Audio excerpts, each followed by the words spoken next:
বিশাল এক পাহাড়। এর উপরে আছে এক জাগ্রত শিব মন্দির।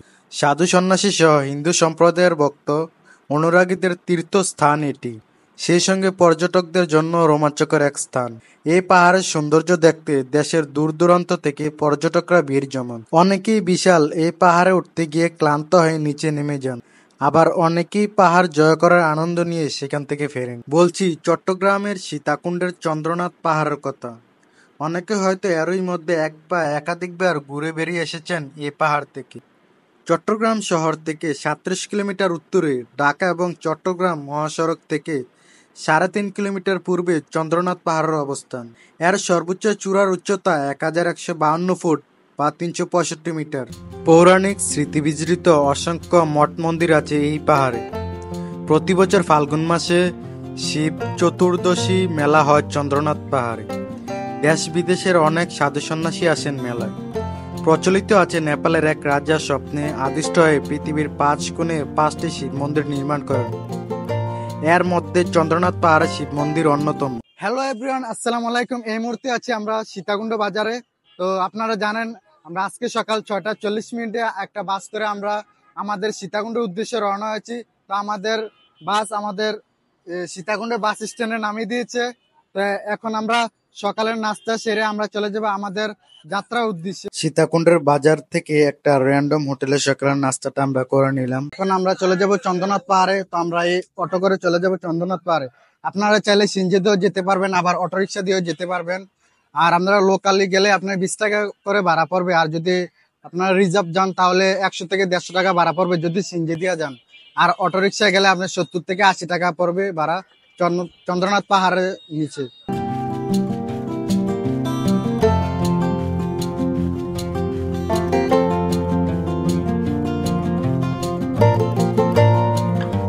আমাদের অটো আমাদের চন্দ্রনাথ পাহাড়ের নিচে নামিয়ে দিয়েছে। সীতাকুণ্ড বাজার থেকে চন্দ্রনাথ পাহাড়ের নিচে বেশি একটা দূর। যাই হোক, এখানে আসলে আপনারা এরকম কয়েকটা দোকান দেখতে পারবেন। এখানে হাইকিং সাপোর্টের জন্য একটা লাঠি পেয়ে যাবেন, আর লাঠিটি আপনি 30 টাকা করে নিতে পারবেন। আর লাঠিটা যদি ফেরত দেন তাহলে আপনারা 20 টাকা ব্যাক পাবেন। আর যদি ফেরত না দেন তাহলে আপনারা 30 টাকা দিয়ে এই লাঠিটা নিয়ে যেতে পারবেন। আমার লাঠির প্রয়োজন হয়নি, প্লাস ব্যাগও জমা দিইনি, কারণ আমি আবার উল্টা পথ দিয়ে নেমে যাব, এখানে আর আসা হবে না, যার কারণে আমি ব্যাগ জমা রাখিনি। এখানে আপনি ব্যাগও জমা দিতে পারবেন 100 টাকা করে। তো আপনাকে টোকেন দিয়ে দিবে।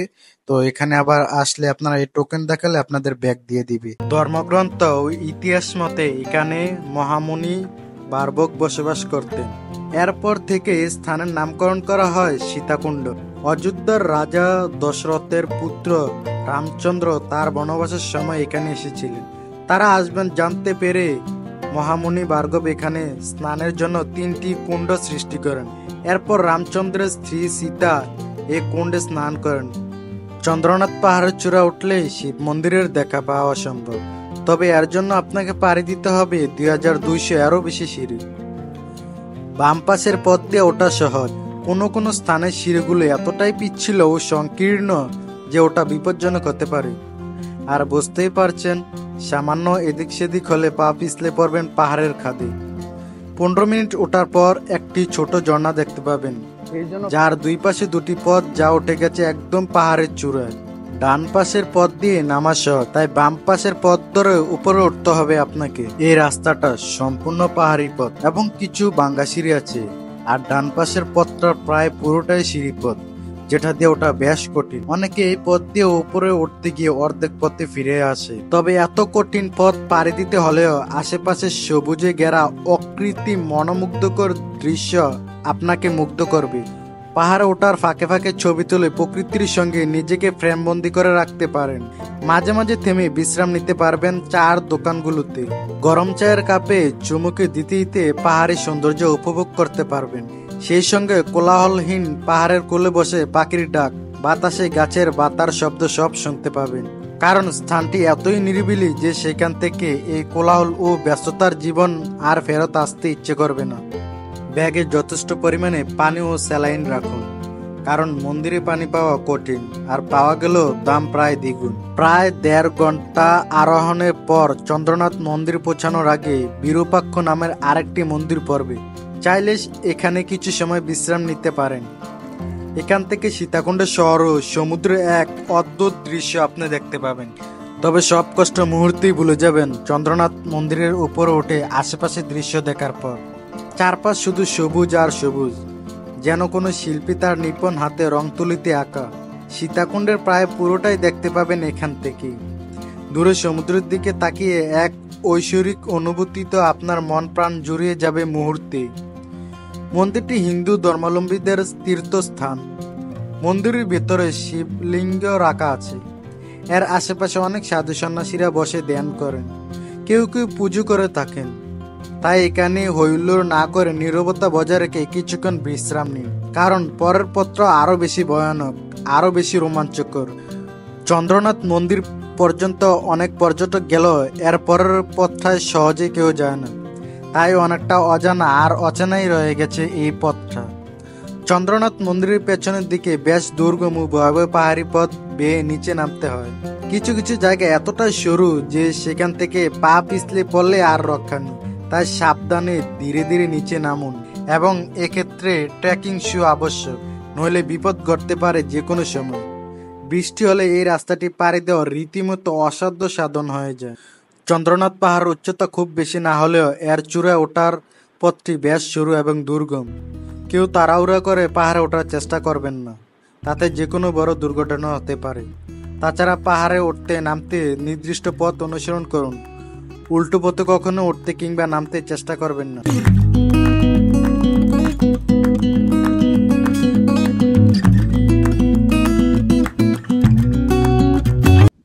এক টুকরো প্রশান্তি তো এই পাহাড়ের উচ্চ।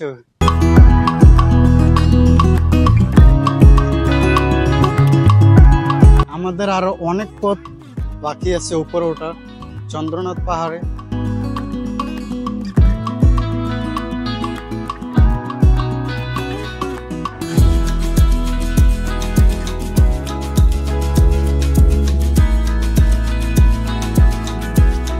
চন্দ্রনাথ পাহাড়ের চূড়া উঠলে এরকম একটা টং দোকান দেখতে পারবেন, আর এই টং দোকানে রয়েছে বিভিন্ন রকম ফল, আর অনলি 20 টাকা দিয়ে আপনারা যে কোনো ফল খেতে পারবেন এই টং দোকান থেকে। আমরা চন্দ্রনাথ পাহাড়ে একদমই শেষ প্রান্তে আছি, আমরা আর কিছু পথ হাঁটলে আমরা চলে যাব চন্দ্রনাথ পাহাড়, একদম চূড়ায় উঠে যাব।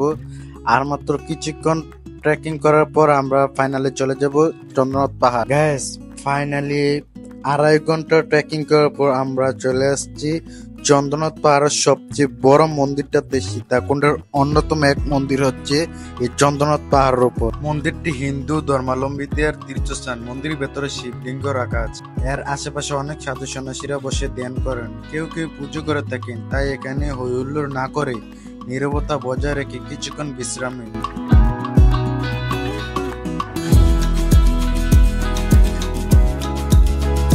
চন্দ্রনাথ পাহাড় হলো চট্টগ্রাম পশ্চিমাঞ্চলীয় হিল রেঞ্জের সর্বোচ্চ চূড়া। চট্টগ্রাম পশ্চিমাঞ্চলীয় হিল রেঞ্জ হিমালয় হতে বিচ্ছিন্ন হিমালয়ের পূর্বাঞ্চলীয় অংশ। এই পাহাড়টি হিমালয়ের দক্ষিণ ও দক্ষিণ পূর্ব দিক ঘুরে ভারতের আসাম এবং ত্রিপুরা রাজ্যের মধ্য দিয়ে ফেনী নদী পার হয়ে চট্টগ্রামের সঙ্গে মিশেছে। চট্টগ্রাম অংশে ফেনী নদী থেকে চট্টগ্রাম শহর পর্যন্ত এর দৈর্ঘ্য প্রায় 70 কিলোমিটার। এ পাহাড়ের পাদদেশে নির্মিত হয়েছে সীতাকুণ্ডের ইকো পার্ক। যে পথে উল্টো কালীবাড়ি গিয়েছিলেন সেই পথেই চন্দ্রনাথ মন্দিরে ফিরে আসুন। সেখান থেকে এবার ডান দিকে সিঁড়িপথ ধরে নিচে নামুন। এই পথটা পুরোটাই সিঁড়িপথ হওয়ার নামতে সুবিধা। আমরা এই পথ দিয়ে নামার কারণ হচ্ছে আমরা ইকুপা রোডটা একটু হেঁটে দেখবো। ইকুপা রোডটা নাকি খুবই সুন্দর, খুবই নিরিবিলি একটা রাস্তা। তো আমরা এটা দেখার জন্য আর এই রাস্তাটা উপভোগ করার জন্য আমরা চলে যাচ্ছি। আর আপনারা নিচে নামলেই দেখতে পারবেন এখানে রয়েছে খুবই সুন্দর একটি বট গাছ, আর এখানে রয়েছে বিভিন্ন রকমের ফল। আপনারা এখান থেকে আনার, আম, শসা, লেবু বিভিন্ন রকম ফল পেয়ে যাবেন এখান থেকে। আপনারা এখানে বসে কিছুক্ষণ রেস্ট নিতে পারেন। খুবই সুন্দর একটা প্লেস।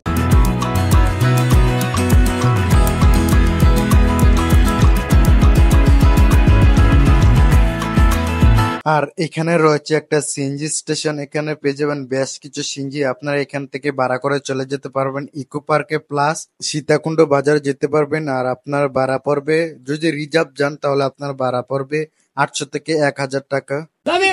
ওয়াও,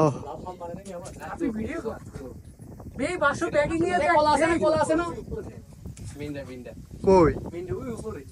ওই হ্যাঁ দেখছি তো। 2000 ফিট উপরেও বান্দর, আল্লাহর কি সৃষ্টি।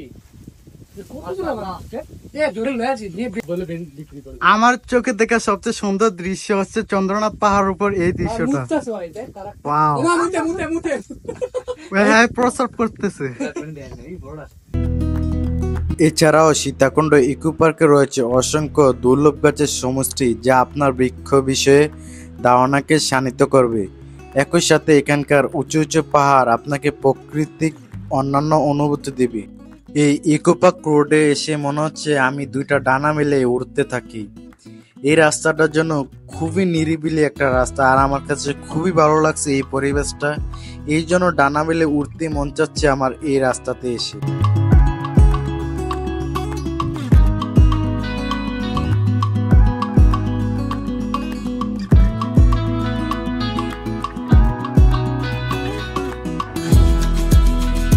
সীতাকুণ্ড ইকো পার্ক এ রোড দিয়ে যখন হাঁটবেন, অপরূপ প্রাকৃতিক সৌন্দর্যের লীলাভূমি। তাছাড়া পাহাড়ের বাঁকে বাঁকে দেখতে পাওয়া যায় বিভিন্ন প্রজাতির পাখি, আরও বন্যপ্রাণী।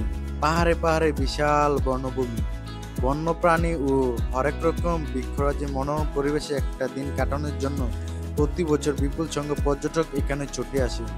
সারা বছর জুড়েই অসংখ্য দেশি বিদেশি পর্যটকদের আনাগোনা এই স্থানটি মুখরিত থাকে। আর আজকের ভিডিও আপনাদের কেমন লেগেছে, অ্যান্ড চন্দ্রনাথ পাহাড়ের যত রহস্য ছিল আজকে আমি আপনাদের সামনে তুলে ধরেছি, এবং আপনাদের কাছে ভিডিওটা কেমন লাগছে অবশ্যই কমেন্ট বক্সে জানাবেন। আর ভিডিওটা ভালো লাগলে অবশ্যই চ্যানেলটা সাবস্ক্রাইব করবেন। ধন্যবাদ, আবার দেখা হবে পরবর্তী ভিডিওতে। আল্লাহ হাফেজ।